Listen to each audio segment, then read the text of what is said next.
Bem-vindos ao canal. O que estamos presenciando hoje não é apenas uma mudança passageira de comportamento, mas o colapso total de uma estrutura que sustentou a civilização por milênios. O mercado matrimonial, como nossos avós o conheciam, deixou de existir.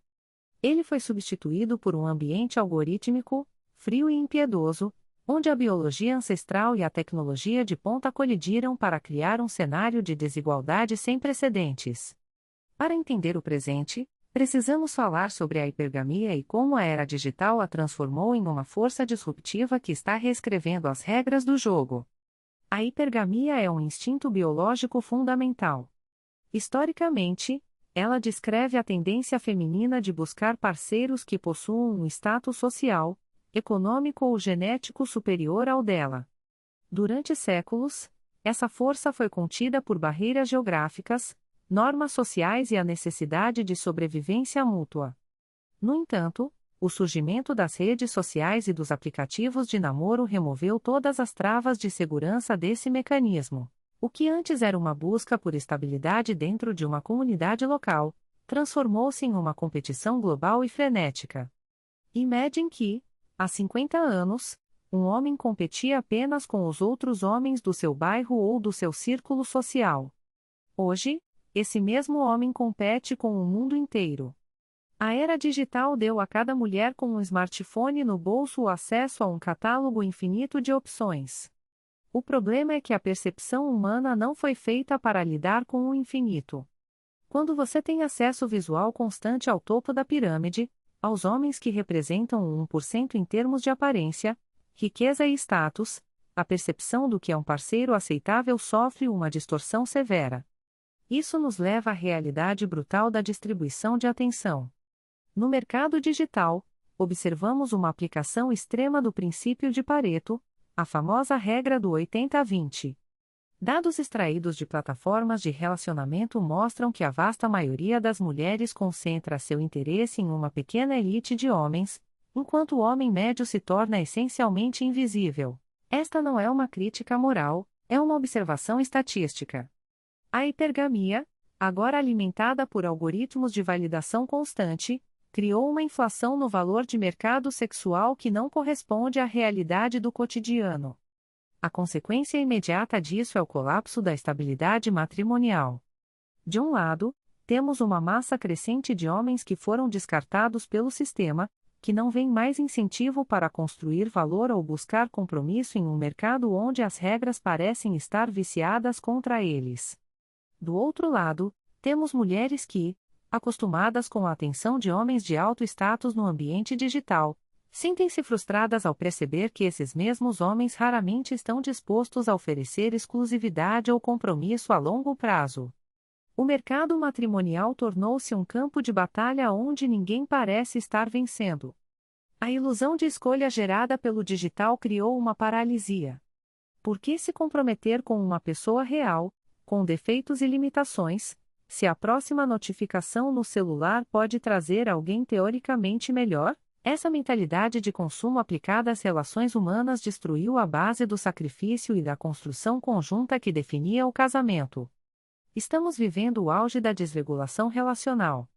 O contrato social que trocava proteção e provisão por lealdade e cooperação foi rasgado.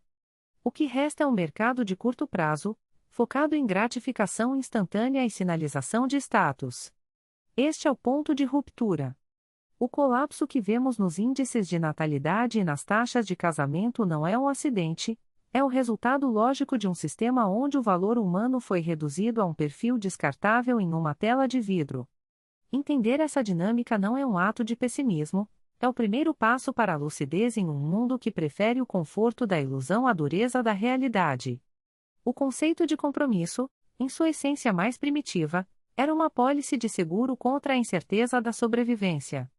No entanto, na modernidade, o compromisso deixou de ser uma necessidade biológica para se tornar um investimento de alto risco.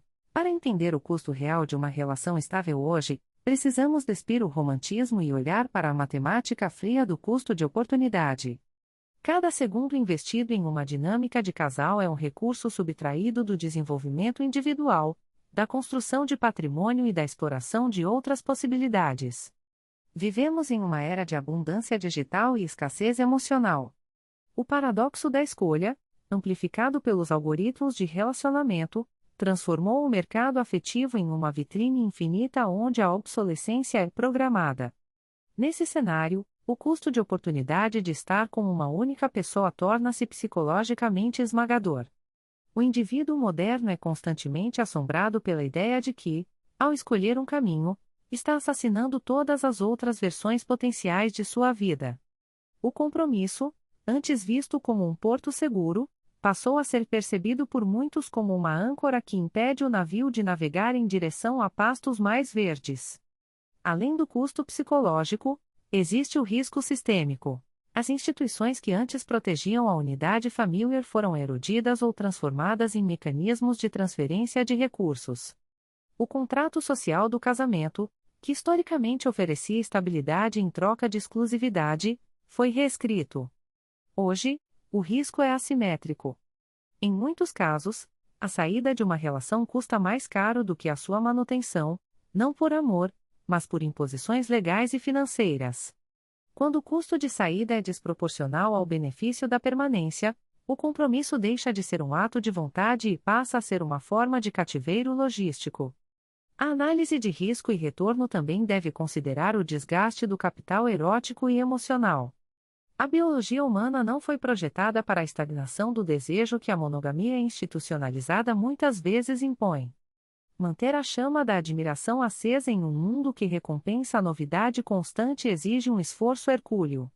O retorno desse investimento, que deveria ser a paz e o suporte mútuo, frequentemente é substituído por ressentimento e complacência. A pergunta que o homem e a mulher modernos devem se fazer não é se eles amam o parceiro, mas se o valor gerado por essa união supera o custo de manutenção da própria identidade. Estamos presenciando a transição da relação como destino para a relação como consumo.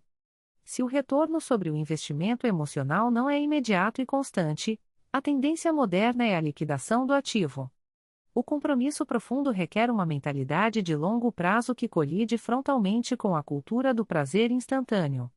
O custo real, portanto, é a própria liberdade individual em troca de uma promessa de segurança que o Estado e a cultura atual já não podem mais garantir. No final das contas, o compromisso moderno é uma aposta de que a soma das partes será maior do que os indivíduos isolados. Mas, em um sistema onde a inflação do ego e a desvalorização da lealdade são a norma, o risco de insolvência emocional nunca foi tão alto. Analisar esses riscos não é um sinal de cinismo, mas um exercício de autodefesa intelectual. Somente ao reconhecer o peso do custo envolvido é que se pode, verdadeiramente, decidir se o retorno justifica o sacrifício. Sem essa clareza, o compromisso é apenas uma caminhada cega em um campo minado de expectativas irreais. Vivemos em uma era de ruído absoluto. Onde quer que você olhe, há uma demanda constante pela sua atenção, pela sua energia e, acima de tudo, pela sua validação. Fomos condicionados a acreditar que o sucesso é medido pela quantidade de pessoas que nos observam, que a nossa masculinidade é validada pelo número de interações românticas que acumulamos e que o nosso valor está intrinsecamente ligado ao quanto conseguimos nos projetar no mundo externo. No entanto, estamos testemunhando uma mudança sísmica na consciência masculina moderna. Um fenômeno que não nasce da fraqueza, mas de uma exaustão estratégica. É o que chamamos de modo monge. O modo monge não é um refúgio para os derrotados, mas um arsenal para os que despertaram. É a compreensão fria e analítica de que o mercado social atual está inflacionado e que o custo de participação, muitas vezes, supera qualquer benefício real. Quando a busca por validação externa se torna uma drenagem constante de recursos mentais e financeiros, o homem sábio para de jogar. Ele percebe que a paz de espírito, o silêncio e o foco inabalável em seus próprios objetivos são moedas muito mais valiosas do que o reconhecimento de uma sociedade que se tornou volátil e superficial. Nesta fase, a solidão deixa de ser um peso e se torna uma ferramenta de poder. O homem que entra em modo monge decide, de forma deliberada, cortar as distrações que a modernidade oferece como se fossem prêmios. Ele desliga as notificações, Ignora a necessidade de provar algo para estranhos e interrompe a busca desesperada por aprovação no mercado de relacionamentos. Ele entende que a dopamina barata vinda das redes sociais ou de interações vazias é uma algema que o impede de alcançar o verdadeiro potencial. A ascensão desse estado mental é uma resposta direta a um sistema que lucra com a sua insegurança. Ao escolher a paz em vez da validação, você recupera a soberania sobre o seu tempo. Pense na quantidade de energia desperdiçada tentando decifrar sinais sociais, tentando se encaixar em padrões estéticos ou tentando manter um status que não serve para nada além de alimentar o ego. No modo monge, essa energia é redirecionada para a construção de um império pessoal, seja ele físico, intelectual ou financeiro. O foco deixa de ser o outro e passa a ser o eu em sua forma mais bruta e disciplinada. É um processo de purificação onde você queima as gorduras da futilidade para endurecer o espírito. Essa transição marca o momento em que o homem percebe que ser desejado ou visto é insignificante perto de ser capaz e sereno. A validação externa é uma substância viciante que te deixa vulnerável ao julgamento alheio. A paz, por outro lado, é um território inexpugnável. Quando você não precisa que ninguém te diga que você é bom o suficiente, você se torna perigoso para o sistema. Você não pode ser manipulado pelo medo da exclusão, porque você já escolheu se excluir para se reconstruir. A ascensão do modo monge é, portanto, o maior ato de rebeldia na sociedade do espetáculo. É o reconhecimento de que o silêncio é melhor do que o aplauso vazio e que a solidão produtiva é superior à companhia tóxica. O valor de um homem não é mais ditado pelo que ele consome ou por quem ele conquista, mas pelo que ele constrói quando ninguém está olhando. A paz não é a ausência de conflito, mas a presença de propósito tão forte que o ruído do mundo simplesmente perde o efeito. No fim das contas, quem domina a própria solitude domina o próprio destino. A crise de identidade masculina contemporânea não é um acidente, mas o resultado inevitável de um vácuo de significado. Durante milênios, a identidade do homem foi forjada no calor da utilidade, ele era o provedor, o protetor, o construtor. Havia uma métrica clara para o sucesso e um mapa definido para a masculinidade. Hoje, essas fronteiras foram dissolvidas. O homem moderno encontra-se em um labirinto de expectativas contraditórias, onde a força é frequentemente rotulada como agressão e a ambição como toxicidade. O resultado é uma geração de homens que flutuam sem âncora, buscando desesperadamente uma validação que nunca chega. O erro mais catastrófico dessa nova configuração é a transferência do propósito de vida para o campo dos relacionamentos. Quando um homem não possui uma missão própria, uma montanha para escalar ou um legado para construir, ele inevitavelmente transforma a mulher ou a busca por uma parceira no centro gravitacional de sua existência. Essa é uma armadilha psicológica e biológica de proporções imensas. Ao tornar uma relação seu único pilar de identidade, o homem abdica de sua autonomia e coloca seu valor próprio nas mãos de terceiros. Ele deixa de ser o protagonista de sua história para se tornar um satélite orbitando os desejos e humores de outra pessoa. Biologicamente, o homem foi projetado para a expansão e para a conquista de território, seja ele físico, intelectual ou financeiro. Quando essa energia de conquista é sufocada ou canalizada exclusivamente para a validação romântica, ocorre uma atrofia do caráter. Um homem sem propósito além do relacionamento é um homem inerentemente inseguro. Ele vive no medo constante da perda, porque, se a relação acabar, ele deixa de existir como indivíduo.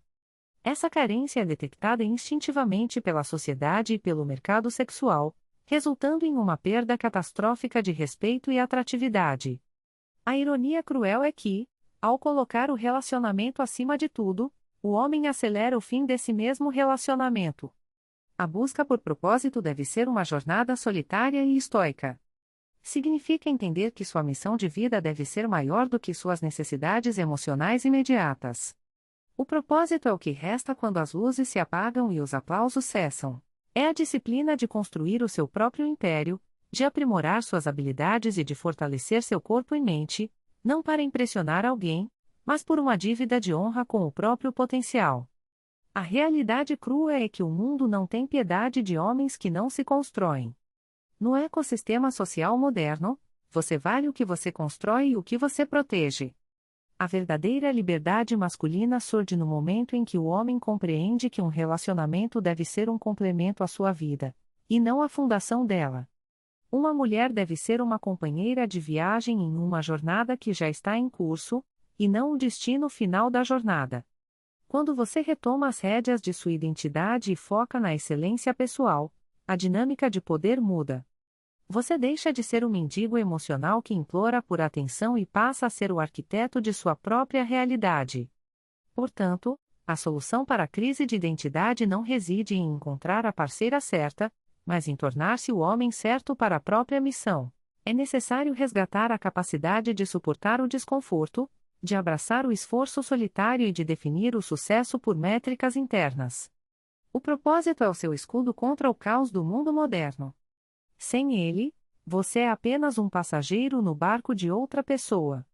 Com ele, você se torna o capitão de sua alma, capaz de navegar por qualquer tempestade, com ou sem companhia. A busca pelo propósito além do relacionamento não é apenas uma escolha de estilo de vida, é o único caminho para a sobrevivência da masculinidade em um século que tenta, a todo custo, torná-la obsoleta. O fenômeno que testemunhamos hoje no mercado sexual e afetivo não é um simples conflito de gerações, mas um colapso sistêmico gerado por um desequilíbrio sem precedentes nas expectativas. Vivemos em uma era onde a disparidade entre o que os sexos exigem e o que eles estão dispostos a oferecer criou um abismo de frustração.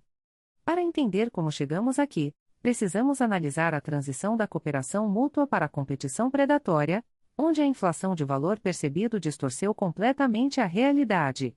A mulher moderna, impulsionada por uma narrativa de empoderamento ilimitado e validada constantemente pelas métricas de atenção das redes sociais, passou a operar sob uma lógica de hipergamia estimulada ao extremo. Se antes o acesso a homens de alto valor era restrito por círculos sociais físicos e geográficos, hoje, as plataformas digitais colocam o topo da pirâmide masculina na palma da mão de qualquer mulher. Isso gerou uma ilusão de abundância. Quando uma mulher recebe a atenção de homens que estão muito acima do seu próprio nível de mercado, ela não vê isso como uma interação casual e momentânea, ela recalibra seu padrão de exigência com base nesse topo. O resultado é uma massa de mulheres que ignora o homem médio, o trabalhador resiliente e estável, buscando apenas o excepcional, enquanto oferecem, muitas vezes, apenas uma estética passageira e uma lista interminável de exigências. Por outro lado, o homem moderno encontra-se em um estado de paralisia e invisibilidade. Enquanto as expectativas sobre o desempenho masculino continuam atreladas ao papel tradicional de provedor, protetor e líder, os benefícios e o respeito associados a esses papéis foram sistematicamente desmontados.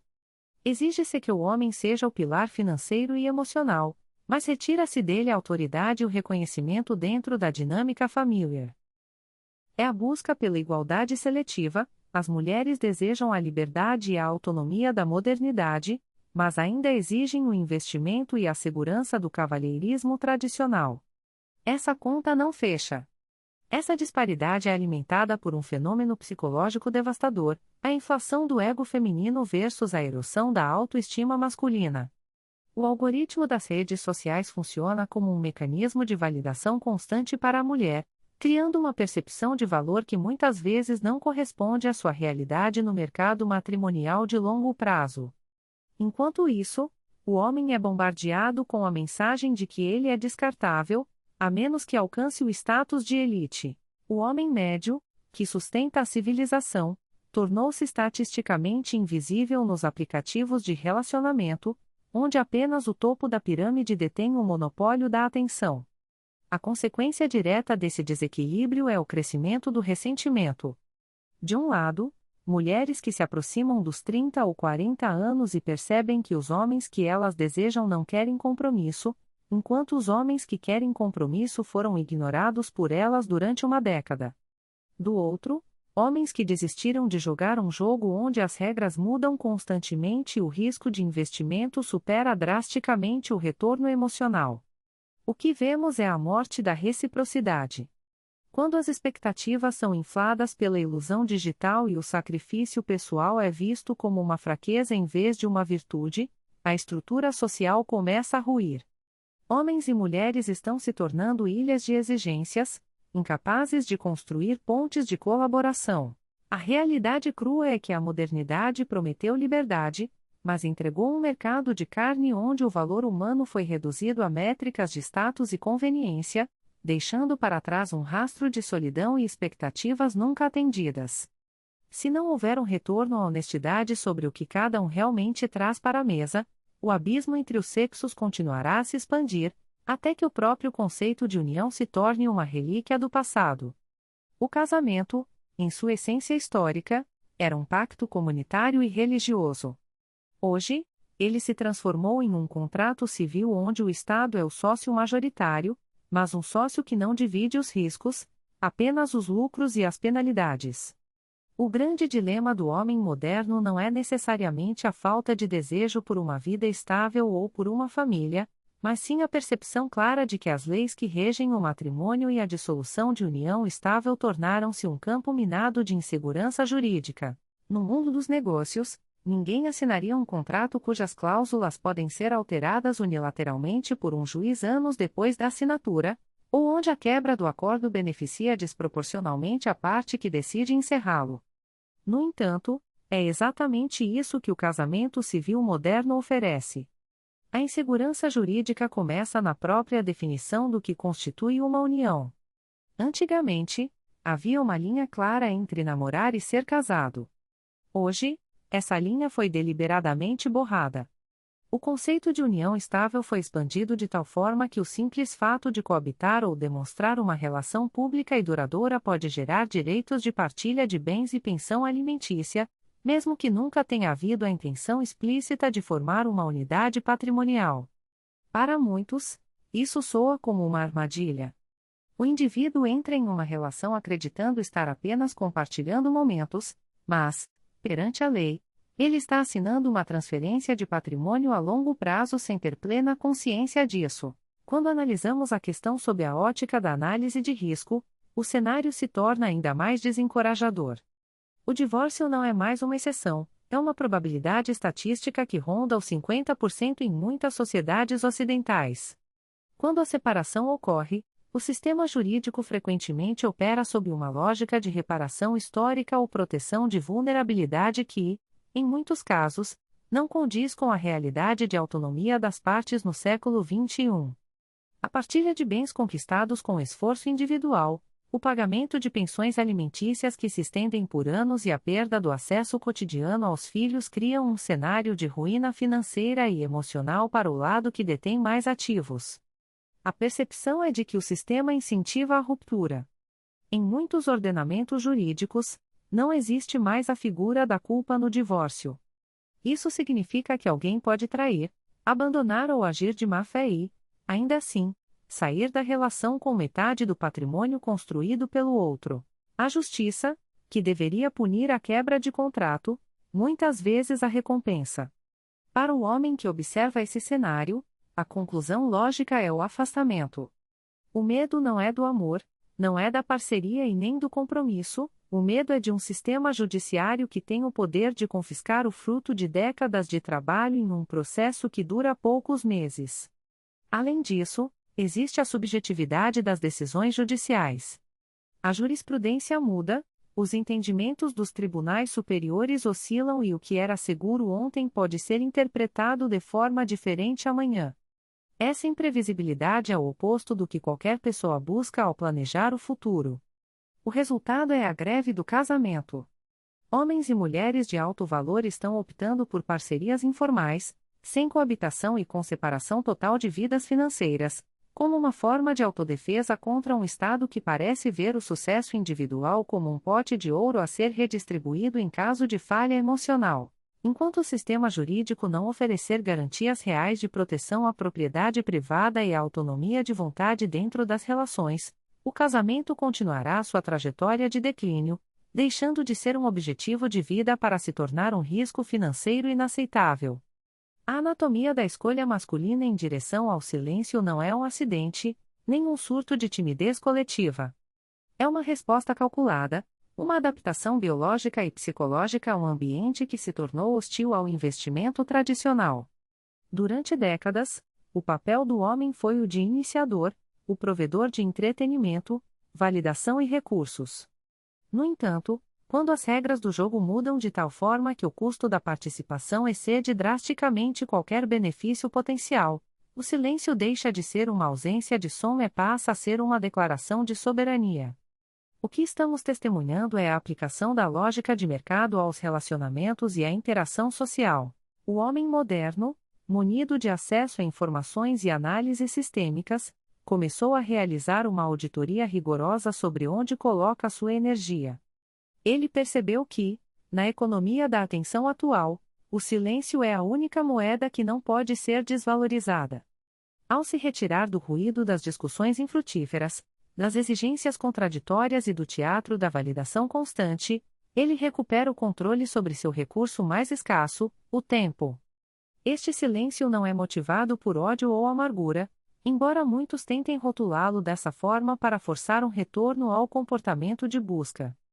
É, na verdade, uma forma de quiet quitting social. Assim como um funcionário que faz apenas o necessário para manter seu emprego ao perceber que não atinge crescimento ou valorização, muitos homens decidiram que o esforço necessário para navegar nas complexidades do namoro moderno e das expectativas sociais não compensa o retorno emocional ou biológico. Eles optam pela paz em vez da performance. Historicamente, o silêncio masculino era visto como um sinal de força estoica ou de autoridade. Hoje, ele é uma ferramenta de autopreservação. Vivemos em uma era onde cada palavra pode ser usada como arma e onde a presunção de culpa muitas vezes precede o diálogo. Nesse cenário, o homem descobre que o risco de falar, de se envolver ou de tentar construir pontas em terrenos instáveis é alto demais. O silêncio torna-se o seu escudo. É o reconhecimento de que você não pode perder um jogo que decidiu não jogar. Além disso, há uma dimensão de autodescoberta nessa escolha. Quando o homem para de buscar validação externa através do olhar feminino ou do aplauso social, ele é forçado a olhar para dentro.